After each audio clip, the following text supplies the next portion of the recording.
Fasha, what's wrong? Kakarot, Gohan, get away from me! Hey guys, DB Rai here, and today I'm continuing with What If Fasha Survived Part 10. And well, I'm going to be going straight into where I last left off, so no really long recap here. If you guys want to check out the earlier entries to the series, I have it together in the playlist, What If Fasha Survived the playlist. So feel free to check that out and feel free to catch up on this story and all its glory.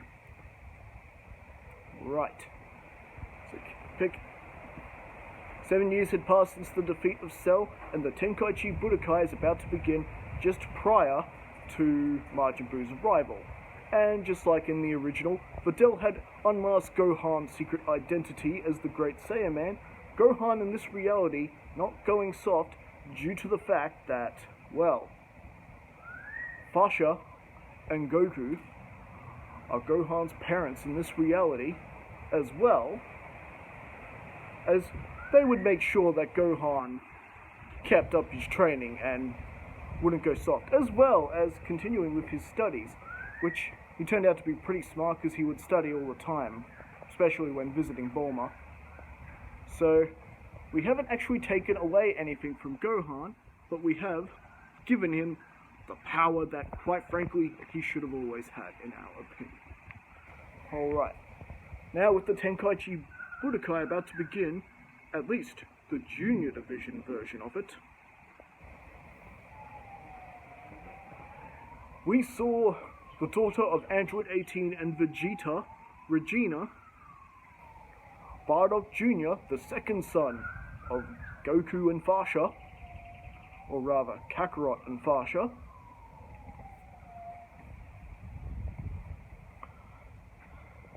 and of course Trunks, the son of Bulma and Yamcha, in this reality, plow through the Junior Division, no problem.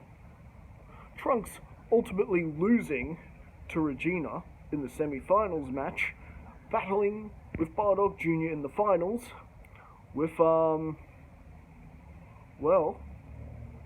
basically, Bardock Jr. getting the win, being the fresh one in. And that's pretty much the only reason he was able to defeat Regina. With that, we started heading into the adult sides of the tournament, with that pretty much playing out like it did in the original. Videl, who got... Well, actually, this actually was different. Videl actually managed to beat Spopovich in this reality, just due to the fact that meeting up with Gohan and, well, being around Fasha and Kakarot, who would not hold back in front of her despite Gohan's wishes, she was able to learn basically about the Saiyans, and they were actually committed in letting her train with them, so she was able to progress further along and actually become strong enough to actually hold her own against Spopovich in the tournament, and actually being strong enough to beat him in the tournament. Not necessarily stronger than him in raw power, but strong enough to surprise him enough to knock him out of the ring and out of the tournament. Which is good. I always feel bad, when Videl gets that savage beating in the original. It's brutal. So we gave Videl a bit of justice here. I know Videl fans are going to enjoy that. However, that didn't stop Yamu and Spopovich from ambushing Gohan later and taking his power, to the surprise of everybody, with the exception of Kibito and the Supreme Kai, who are now chasing after Spopovich and Yamu to find out exactly where they are going with Gohan's energy. With that, Fasha, Goku, even Vegeta, Krillin, Piccolo, were all following suit, while Gohan had to lie there, being rested. Where's everyone going? I go, Gohan, you'll be fine. Kibito healing, restoring our hero to full health, and Gohan Videl flying suit.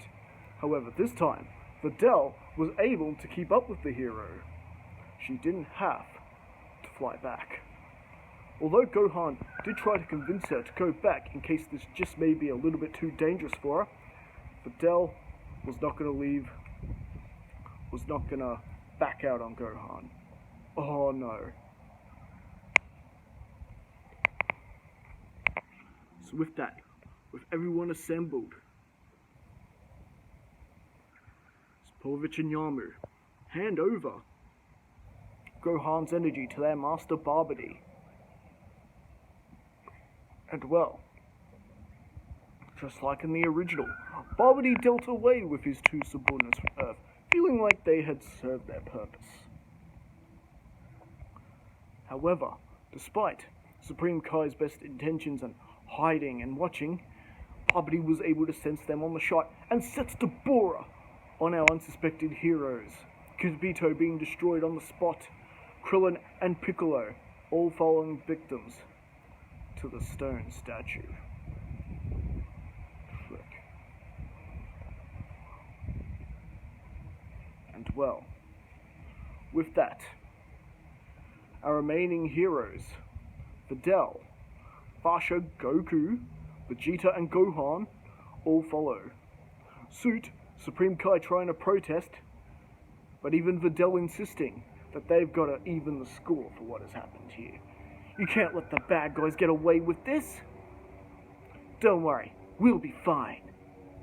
And well, Fasha quite taking a liking to Videl. Her instincts are quite Saiyan in a way. I gotta say, Gohan, I like your girlfriend. What? Mom? She's not my girlfriend. Why would you say such things? Oh yeah. Sure, Gohan. Sure. With that, the battle against Pui in Stage 1 begins. Surprisingly, it is actually Goku who battles first in this reality. After all, why don't we mix around the opponents a little bit? And with ease, Goku defeated Pui just as easily as Vegeta did in the original. Vegeta would take on Yakon.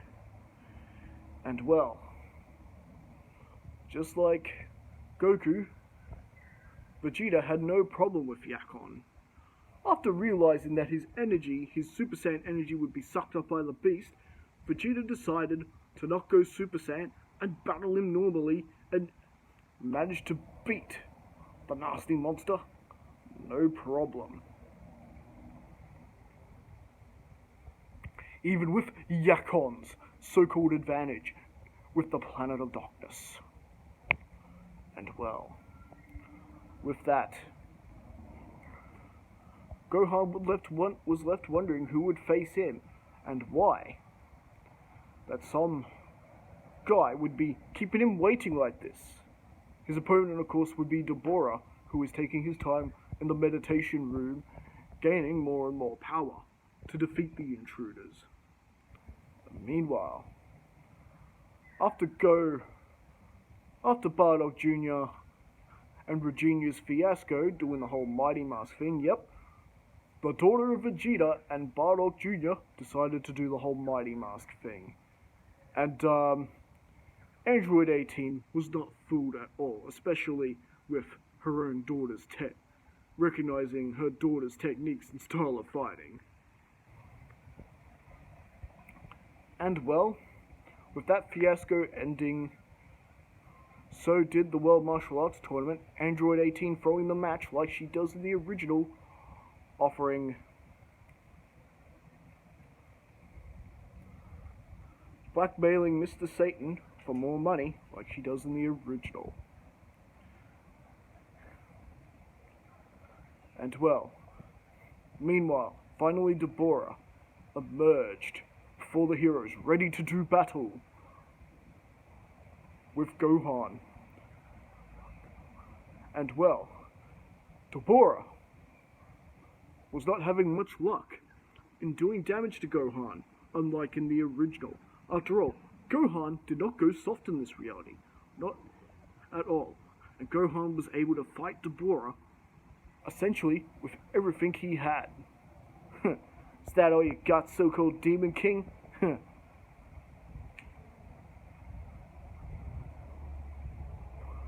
Cell had more fight than you.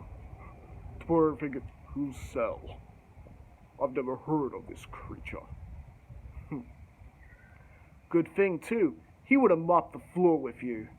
However, Fasha could see that Gohan was holding back, and that even though Gohan may not have gone soft in terms of his power, Gohan has lost his killer instinct. All this time in fighting crime, as the great Saiyan man had done a little bit of unconscious damage to the hero, it would seem, holding back, letting the criminals live. After all, none of them were really a considerable threat, so Gohan let them live, and that instinct has sort of brushed on to Gohan with dealing with this serious threat, and this was beginning to get on Fasha's nerves. To the point that Dodoria sensed a little something within Fasha. Something that was beginning to concern the others. Something, behavior, that they've only seen with Vegeta. Her son, to her, is embarrassing the Saiyan race, and she can't handle it. And that negativity is showing. Dodoria deciding to call off the fight right then and there. Don't worry, our new warrior will finish you off. Dodoria going to great lengths to show Barbody this great new discovery. Just who is this new warrior? And let me assure you, it isn't Vegeta. Ah, yes, Dodoria, I see what you mean. She could make a very useful addition to our team to make sure Majin Buu comes forth. And well,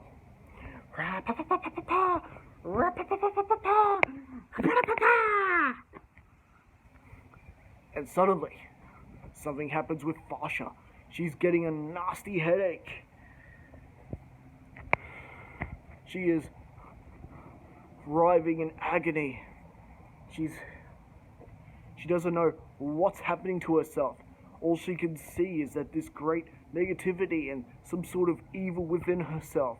Something she has kept hidden all these years. From her old days, back when she was killing billions of people. The part of her that used to love that life. Back when she was part of Bardocks' crew. Back during her time in the Freezer Force. And those bitter feelings that were beginning to surface, seeing Gohan embarrass the Saiyan race like this. Kakarot, Gohan, get away from me! Take the Dell, get away from me before it's too late! And, well, rest assure you, it was indeed too late. The Majin sign appearing on Fasha's head. Dark, bags around her eyes, a nasty grin. A kind of grin that you would have only seen in Majin Vegeta has appeared in, I guess, Majin Fasha. Her frustrations pointed directly at Gohan and even Kakarot. Yes, Kakarot, who has helped her grow soft in these years as a Saiyan. That part of her who used to love her old life has begun to surface. Majin Fasha, or the Fasha of old, is back, and she wants her old life back. Or does she? What's going on? And well, with Barbody's magic, they are brought within the boundaries of the World Tournament. Everyone looking at surprise. Her looking at both members of her family, Kakarot and Gohan. You two will fight me now. What? Mom, we're not gonna fight you. Hey, come on, Fasha, you're taking this whole angry at us, at Gohan, a little too far, aren't you? Well, with that, Fasha does the unthinkable. She fires ki blasts into the crowd, destroying them, much like Vegeta did. And well, with another gesture, Fasha points her hand, ready to fire another ki blast directly at Videl. Mom, you wouldn't. Son. You know I will. With no way around it, Gohan agrees to battle with his mother. Dad, we have no choice. If we have any chance of bringing her back to normal, we're gonna have to defeat her.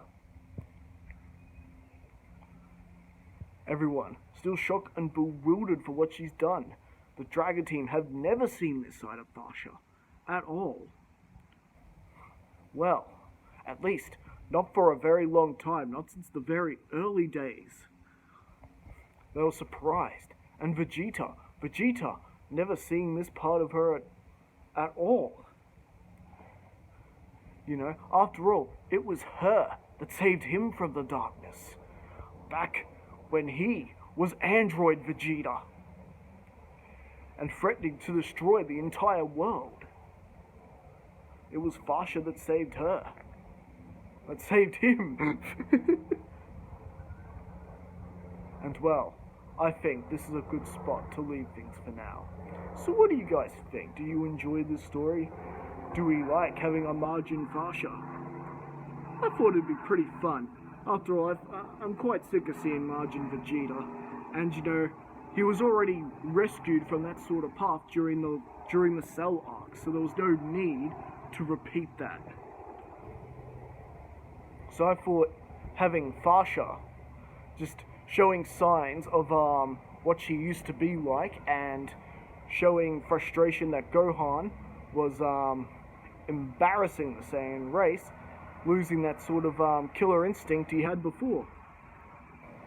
So, all this and more next time in the next part.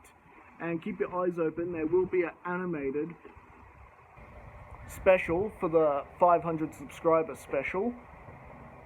It's going to be based on one of my comics, one of the I stories, or Almighty I. It's been renamed Iron, Agent I. But yeah, that's coming as we do more what ifs.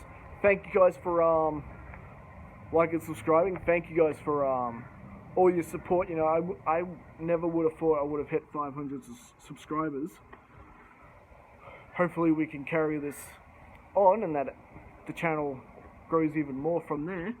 And I will see you guys next time. Don't forget to leave your thoughts in the comments, and don't forget to like and subscribe to the channel if you haven't already, if you're a brand new viewer. And I will see you all next time.